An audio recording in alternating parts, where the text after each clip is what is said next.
Assalamualaikum warahmatullahi wabarakatuh. Perkenalkan, nama saya Nasya Oktasofiani dari kelas 11 AKL 1. Di sini saya akan membahas materi bahasa Indonesia mengenai non-fiksi dan fiksi. Sebelumnya, apa sih pengertian dari non-fiksi dan fiksi itu? Mari kita bahas di video kali ini. Buku fiksi. Buku fiksi adalah buku yang berisi sebuah cerita yang dibuat berdasarkan khayalan atau imajinasi penulis, misalnya seperti novel, dongeng, dan fabel. Buku non-fiksi. Buku non-fiksi adalah buku yang ditulis berdasarkan fakta dan kejadian nyata, misalnya seperti biografi, jurnalis, dan juga buku pelajaran, ataupun contoh lain-lainnya. Adapun ciri buku fiksi dan non-fiksi.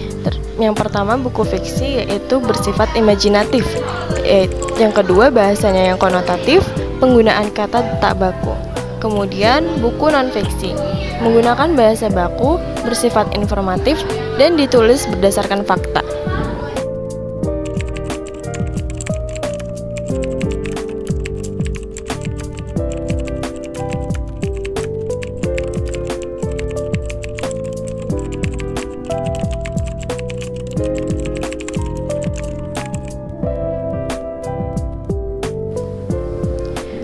Adapun unsur dalam buku fiksi dan non-fiksi. Yang pertama, unsur dalam buku fiksi ada 4, yaitu yang pertama adalah bagian sampul buku, yang kedua rincian subbab, yang ketiga judul subbab, dan yang keempat isi buku atau cerita fiksi.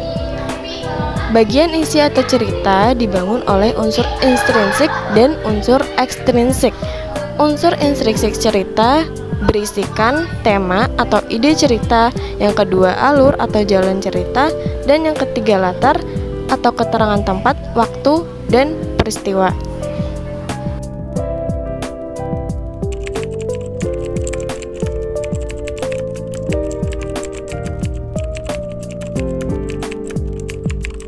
Kemudian ada 3 unsur ekstrinsik dalam cerita fiksi, yaitu yang pertama latar belakang sosial dan budaya masyarakat, yang kedua latar belakang pengarang cerita, dan nilai yang terkandung dalam cerpen tersebut.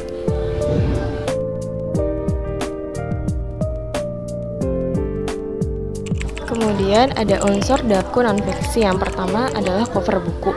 Pada cover atau sampul buku non-fiksi biasanya terdapat beberapa informasi mengenai buku tersebut seperti judul dan nama penulis, atau bahkan ada beberapa penulis yang juga menyertakan tahun terbit serta edisi buku.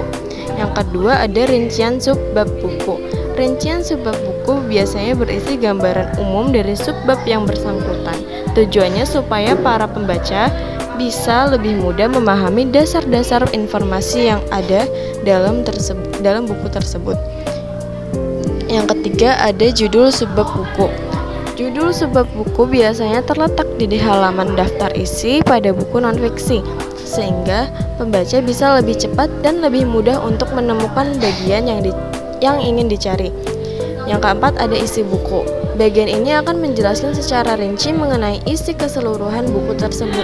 Biasanya ditulis dalam bahasa yang baku dan mudah dipahami oleh para pembaca, dan tentunya juga berdasarkan fakta dan data yang bisa dipertanggungjawabkan oleh penulis. Yang kelima, cara menyajikan isi buku. Unsur ini berupa daftar pustaka dari buku non-fiksi yang biasanya dibuat untuk menyertakan berbagai sumber referensi yang digunakan dalam penulisan buku tersebut.